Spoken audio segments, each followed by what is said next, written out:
Unatazama ELCT Karagwe Diocese Channel. Usisahau kusubscribe, like, share na kucomment. Fuatiliaji na mtazamaji wa channel yetu ya ELCT Karagwe Diocese, hali gani popote pale ulipo, ninakusalimu tena kwa jina la Bwana na Mwokozi wa maisha yetu Yesu Kristo. Bwana asifiwe. Leo tupo katika mtaa wa Rulalo. Kama kawaida, Juma Takatifu limeanza na leo ni siku ya kusafisha hekalu, tukienda na ratiba ambayo tumeshare hapo siku za nyuma. Na tupo na baba askofu wa Diocese ya Karagwe, mchungaji Daktari Benson Kalikawe Bagonza, ambaye ndiye anayekwenda kutulisha neno la Mungu, kutufundisha. Karibu sana. Hapa tunapaita ni darasani. Ni darasa huru ambalo wewe mwenyewe unaweza kupenda kuja kusikiliza, kutazama, kucomment, lakini na kujifunza mambo mbalimbali ambayo kimsingi unayafahamu, lakini unaweza kuendelea kujifunza, kwa sababu Waswahili wanasema elimu haina mwisho. Mimi ni Mera Bubira Kashekwa, afisa habari wa Diocese ya Karagwe ya Kanisa la Kiinjili la Kilutheri Tanzania. Karibu sana darasani. Tupo na ibada hapa, lakini moja kwa moja nikupeleke katika nyumba ya ibada ili uweze kuona kile kitakachoendelea.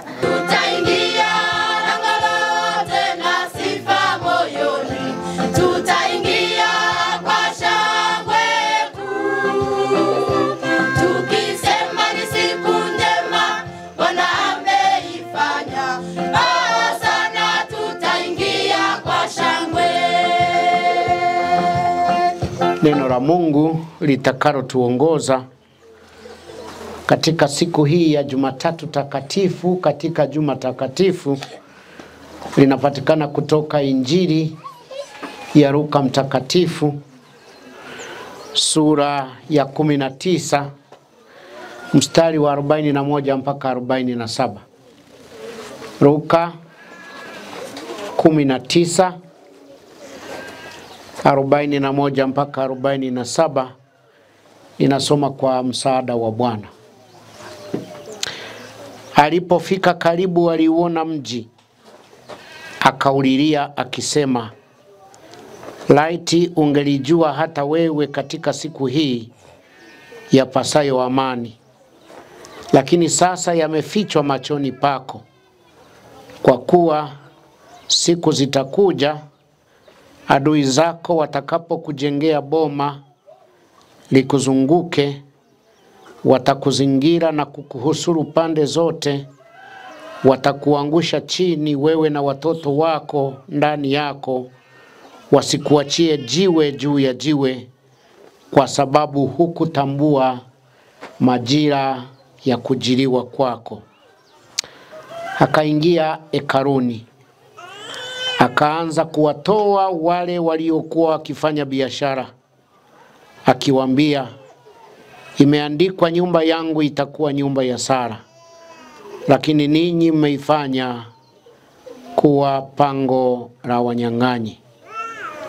Naye alikuwa akifundisha kila siku hekaluni, lakini wakuu wa makuhani na waandishi na wakuu wa watu walikuwa wakitafuta njia ya kumwangamiza. Neno la Mungu. Tuombe. Mwenyezi Mungu, uliye asili ya mema yote, uliyemtoa mwana wako mpendwa Yesu Kristo akageuka kuwa sadaka ya kweli kwa ajili ya wokovu wetu, tunakuja mbele yako asubuhi hii tukikuomba utujalie neema ya kusikia neno lako. Neno lako lililo kweli likae ndani ya mioyo yetu, litufundishe, lituonye, lituonyeshe njia ifaayo. Na katika juma hili la kufuata njia ya msalaba, utujalie ujasiri utokao kwako, kutembea na kupokea mateso kwa ajili ya wokovu wetu. Yesu Kristo Bwana wetu. Amina. Tuketi. Wapendwa katika Bwana, ndugu zangu washarika wa mtaa huu wa Rulalo, neema na iwe kwenu na amani itokayo kwa Mungu Baba na kwa Bwana wetu Yesu Kristo. Amina. Kama mnavyojua, Juma Takatifu kuanzia siku ya mitende mpaka siku ya kufufuka. Sisi wa Dayosisi ya Karagwe tuna utaratibu wa kutembelea mitaa midogo, mitaa inayoanza kazi. Na mwaka huu ninatembelea jimbo la Rukajanga. Sasa tuko katika usharika mama wa Rukole. Usharika mama wa Rukole umepata mimba ya kumzaa mtoto anaitwa usharika wa Chonyonyo. Hajazaliwa bado. Sawa sawa. Tunahitaji kumlisha mama awe na afya na mtoto akizaliwa awe na nini? Na afya. Lakini mtoto huyo mteule Chonyonyo ndani yake kuna mtaa huu wa Rularo. Mnaiona kazi inayofanyika ni ya kimisioni. Bado mnatafuta watu, bado mnajenga, bado mnahubiri Injili, mnafanya kazi ya misioni na uinjilisti katika maeneo haya. Napenda kuwapongezeni sana.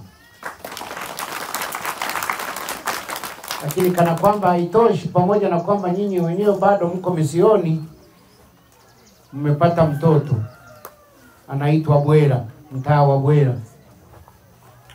Yani mna hasira kama Kanyamfunzi, unaifahamu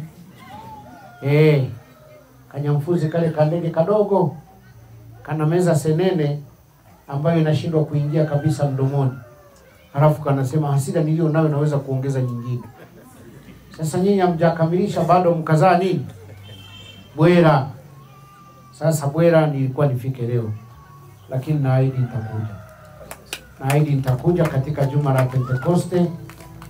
Naendelea kuwaombea watoto hawa Rularo na Bwera, watoto wote wakue kwa afya njema. Jina la Kristo liendelee kuhubiriwa. Msichoke wala msikate tamaa. Bwana yu nani? Bwana Yesu asifiwe. Sasa tuingie katika somo letu la leo. Kama nilivyotangulia kusema, Jumatatu takatifu baada ya Bwana wetu Yesu Kristo kuingia Yerusalemu. Jana simesali, Bwana wetu Yesu Kristo ameingia Yerusalemu kwa shangwe. Ndiyo siku ya mitende. Watu wakashika matawi, wakashangilia, wengine wakavua nguo zao, wakatandika, na yeye akapita akiwa amepanda juu ya mwana punda. Siku ya Jumatatu kama mlivyosikia, aliingia hekaluni. Lakini kabla hajafika hekaluni, alipoukaribia ule mji wa Yerusalemu, mnasikia aliomboleza, akaulilia mji ule, akisema laiti ungelijua ya kupasayo amani. Anaiambia nani? Yerusalemu, mji mkuu, penye hekalu kuu. Anasema laiti ungelijua ya kupasayo amani, lakini sasa yamefichwa machoni pako.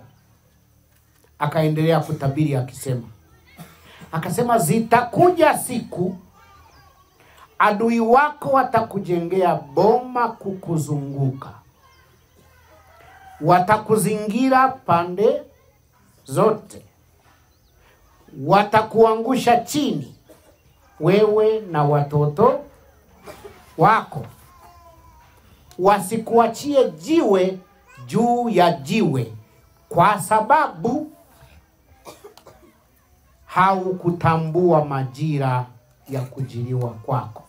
Mstari wa 44. Bwana Yesu asifiwe. Hebu tafakari maneno haya. Ninapoyasoma, wewe utafakari ndani ya moyo wako. Zitakuja siku adui wako watakujengea boma kukuzunguka, watakuzingira pande zote, watakuangusha chini wewe na watoto wako, wasikuachie jiwe juu ya jiwe, kwa sababu hukutambua majira ya kujiliwa kwako. Maneno haya ni makali, si ndio? Mtu anakutabiria wewe, anasema wewe umekaa hapo umezubaa umesinzia, maadui watakuzunguka, watakujengea boma, hutapata hata mahali pa kufanya nini? Yaani ukija kuzinduka, kila unakotaka kukimbilia pamefanya nini? pamefungwa. Ni sawa huko ndani ya nyumba wanakuja maadui, milango yote wanaifungia kutokea nje. Alafu nyumba wanaiweka moto. Utatokea wapi? Ndio maneno ambayo Bwana Yesu anaitabiria Yerusalemu. Na kosa la Yerusalemu analolisema Bwana Yesu ni kutotambua majira ya kujiliwa kwako. Kutotambua majira. Kama chenye ombeke. Umelala tu. Mambo yanafanya nini? Anga vyafandimu. Si unaofahamu yale majina ya vyafa? Maana vyafandimu kwa Kiswahili nini? Yaani vimeharibika nikiwemo. Akina mama hao wanapotuchukia sisi wanaume wanasema mwanamume gani? Mwanamume suruali huyo. Mwanamume suruali. Mambo yanaharibika na wewe mwenye nyumba upo. Ndilo kosa kubwa la Yerusalemu. Hakutambua majira ya kujiliwa. Hakutambua kwamba adui wanafanya nini? Wanakuja, akasinzia. Na mara nyingi watu wa namna hiyo wanapenda sana kujishughulisha na vitu vidogo vidogo. Yupo lakini anahangaika na vitu vidogo. Jamaa anafanya nini? Anaviacha mpaka mambo yanakuwa, hali inakuwa mbaya. Nilikuwa nasoma kibonzo kimoja jana. Kinamuonyesha, kibonzo hicho kinamuonyesha baba na mama wamelala usingizi. Radi ikipiga mama anabaki amesinzia. Radi inapiga. Mama anabaki anafanya nini? Amesinzia. Wezi wanakuja wanajaribu kufungua dirisha. Mama amefanya nini? Amesinzia. Lakini message ikiingia kwenye simu ya mume wake, hapo hapo anazinduka. Umenielewa Mara nyingi watu wa namna hii wana usingizi, wanajishughulisha na vitu vidogo tu. Vitu vidogo wala havina maana. Hata ungeviacha vikapita, havina nini? Lakini vile vitu vya muhimu wanalala nini? Usingizi. Familia inazama, inaanguka, inateketea. Baba yupo, mama yupo. Sasa maneno haya makali Bwana Yesu anayasema juu ya Yerusalemu na watu wake wote. Kosa lao kubwa kutotambua majira, kutosoma nyakati. Huu ni ugonjwa wa watu wengi. Na mimi nikiwemo. Wanaugua kiroho, hatimaye wanakufa huku hawawezi kusoma nyakati wala majira. Unamwona mtu amesimama, anatembea, anavaa, anakula, anakunywa, analala, anaamka, siku inafanya nini? Lakini alikufa zamani. Na mnyambo alipokuwa akikuchukia tu, si moja kubwa alilokuwa akikutukana, anasema kavoye melilenge motoka. Yaani ufe umesimama kama nini? Gari unaweza ukaja unaliendesha linawaka ukalisimamisha, asubuhi unakwenda kuliwasha, wanakuambia limefanya nini? Na tuna lugha nzuri wanasema limekufa. Motoka idizeki. Sisi hatuna kilugha cha kusema limeharibika. Tunasema limefanya nini? Yaani hata mnatoka mnakwenda Mrushaka, mmefika Akatoma, gari likaharibika, mnyambo aseme limeharibika, na jirani mwangu na jirani yafa. Kafoye melilengaki kemotoka.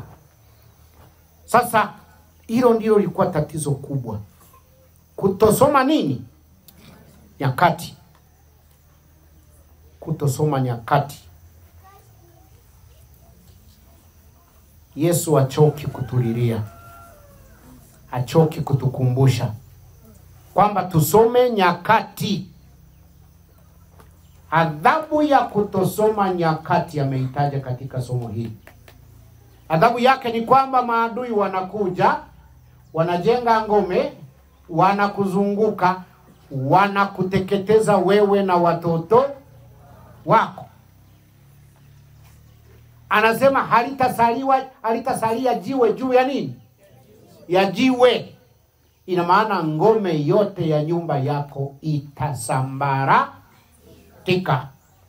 Mungu atusaidie sana katika maisha yetu, tupate hekima ya kusoma nyakati kwa wakati ufaao, tuweze kuokolewa na kuziokoa nafsi zetu. Sasa sehemu ya kwanza inaishia hapo. Sehemu ya pili ya somo letu ambalo ndilo kusudi la siku ya leo, nasema kisha akaingia hekaluni.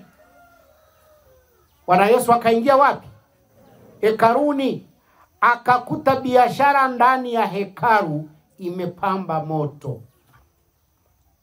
Tena basi iwe biashara ya haki, biashara haramu ndani ya nini? Ya hekalu. Biashara ya kinyonyaji ndani ya nini? Ya hekalu. Sasa neno la Mungu limezungumza habari ya hekalu. Sisi huku hatuna hekalu. Tuna nini? Tuna nini? Hapa mko wapi? Kanisani. Sasa Bwana Yesu ameingia kanisani, akakuta biashara haramu inaendelea ndani ya nini? Ndani ya kanisa. Akakuta biashara inaendelea ndani ya kanisa. Ndugu zangu wapendwa, ilikuwa biashara ya kinyonyaji. Maskini wanakuja hekaluni kutoa sadaka, wamebeba njiwa, lakini hawana haki ya kuamua bei ya njiwa wao. Matajiri ndio wanaamua bei. Wanawanyonya maskini ndani ya hekalu. Ninyi hapa Rularo ni wakulima, si ndio? Sehemu kubwa ni wakulima na wafugaji. Yaani unapeleka ndizi yako sokoni, wewe uamui bei. Anayeamua bei ni anayenunua. Ndiye anayeamua bei. Haiwatokei. Mimi zamani nilikuwa nafanya biashara nikiwa mtoto mdogo wa shule kama hao. Nakusanya mayai kijijini na kuja kuuza Murushaka kwa Waarabu enzi hizo. Lakini bei anapanga nani? Mwarabu amekaa dukani, unapita anasema leta mayai yai. Alafu kwanza anavunja hapo mawili kuona kama ni mazima. Alafu yale aliyovunja hakuna kulipa. Yaani hakuna gemfa. Alafu bei anaamua. Alafu akisha amua bei, hela kulipi zote, nyingine atasema utarudi wiki ijayo. Yaani nimetoka Nyaishozi kilomita 30. Alafu nirudi wiki ijayo kuchukua nini? Unaona unyonyaji huo? Sasa na wewe umebeba ndizi yako, umetoka hapo umepeleka Murushaka. Anakuja mtu mmoja hajawahi hata kulima siku. Hata siku moja hajawahi fanya nini? Anasema hii nitakupa 2,000. Unakubali? Anakupa 1,000, anasema 1,000 ifuate kesho. Yaani urudi Rularo, alafu kesho yake urudi wapi? Murushaka kuja kununua nini? Sasa hapo ni umeibeba, umeipeleka. Lakini kuna wakati anakuja kuinunua kutoka shambani mwako. Alafu anafika shambani kwako, bado anaamua bei yeye. Anasema hiyo nitakupa 2,000, hiyo nitakupa 3,000. Tena nikatie unipelekee na kwenye gari. Amjawaona hao? Hata sokoni unamuuzia anasema sasa nibebe unipelekee kwenye gari. Ndizi umelima mwenyewe, umepalilia mwenyewe, umebeba mwenyewe mpaka sokoni, sasa unauza, bei ni yake ameamua, alafu anasema nibebe unipelekee wapi? Kama hana gari anasema nipelekee nyumbani. Unasema nyumbani wapi? Ni kule mtaa wa kule. Unabebana na ndizi mpaka wapi? Unafika kwake, anatoka mke wake anasema ingiza mpaka jikoni. Amjawaona watu wa namna hiyo? Ndiyo biashara iliyokuwa inaendelea ndani ya nini? Ya hekalu.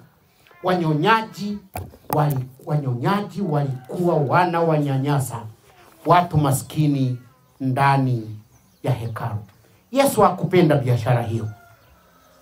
Unyonyaji umetoka mitaani, umeingia ndani ya nini? Ya hekalu.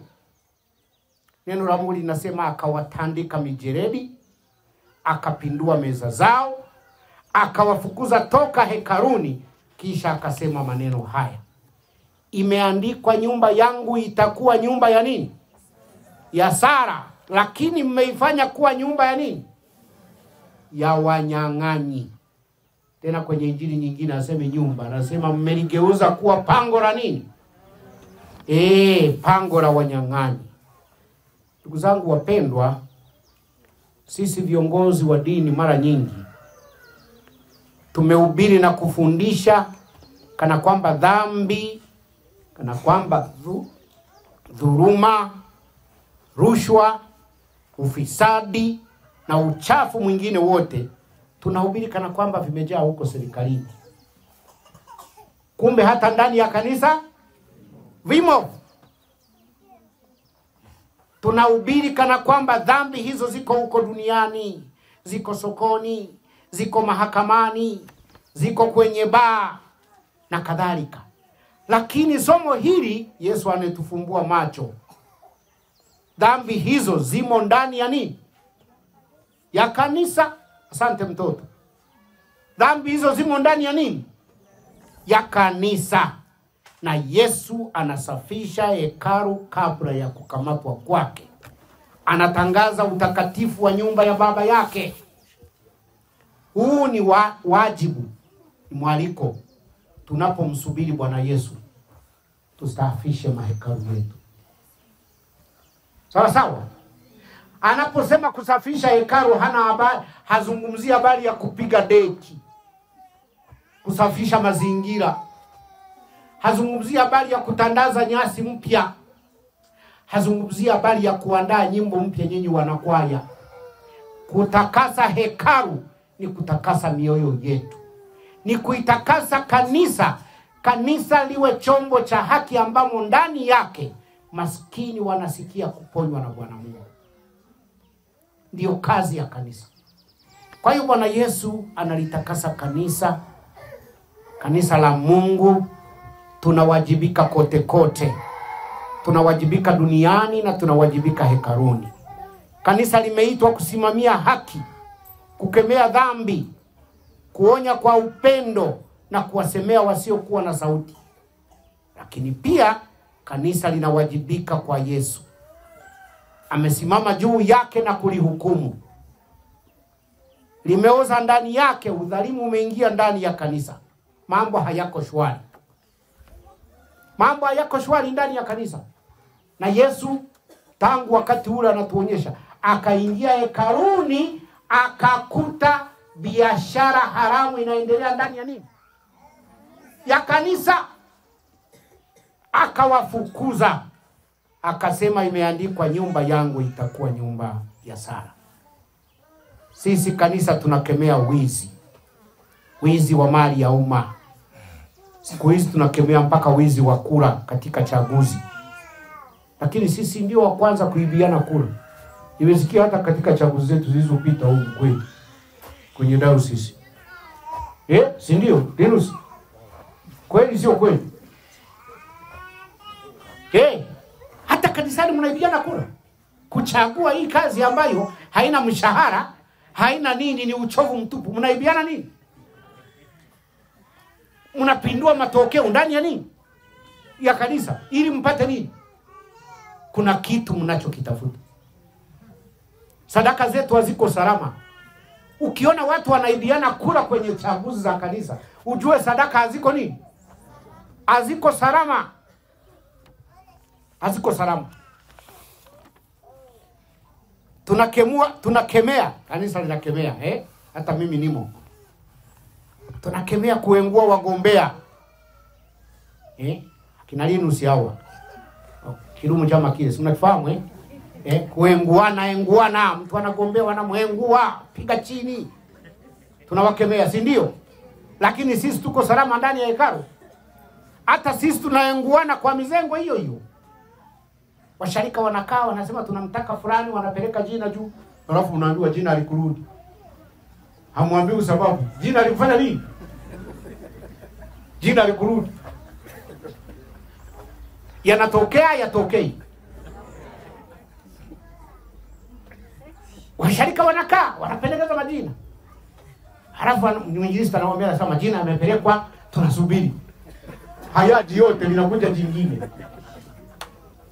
Halafu tukitoka hapa tukemee serikali kwamba inaengua. Wakati na sisi huku ndani tunafanya nini? Tunaenguana.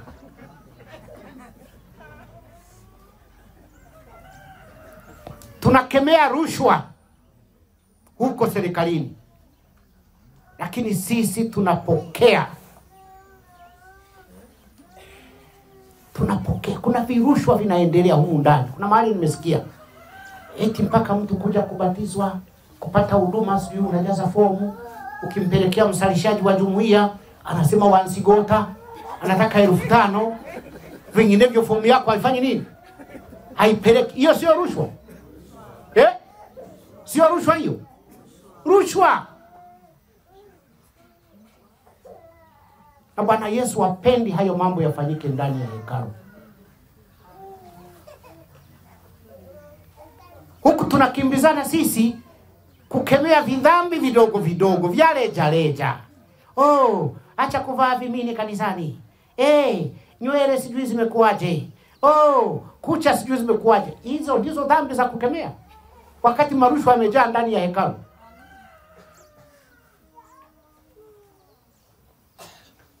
Tunakemea serikali kuuza rasilimali za nchi, wakati sisi tunauza hata makanisa.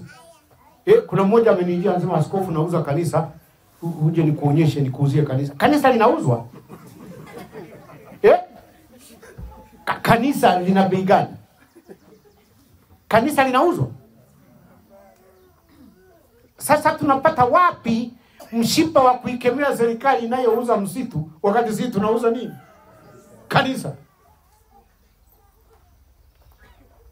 Sasa katika Jumatatu takatifu, Bwana Yesu anatakasa kanisa ili liondoke katika utumwa wa dhambi na kusimama imara katika wajibu wake. Wajibu wa kukemea dhambi duniani na kukemea dhambi ndani ya nini? Ya hekalu. Kanisa la Mungu ni takatifu, ni nyumba ya sala. Haki ndiyo natakiwa kusikika ndani ya nini? Ya kanisa. Mungu analipenda kanisa lake. Ndio maana akaingia kulitakasa. Hakulitupa, alifanya nini? Alilitakasa. Na Mungu analipenda taifa lake. Ndio maana akaomboleza juu yake. Akaomboleza juu ya taifa, akasema laiti ungelijua ya pasayo. Anaomboleza juu ya taifa letu hata sasa, kwa sababu analipenda. Mimi naamini kwa dhati Mungu analipenda taifa letu. Analipenda na atasimama.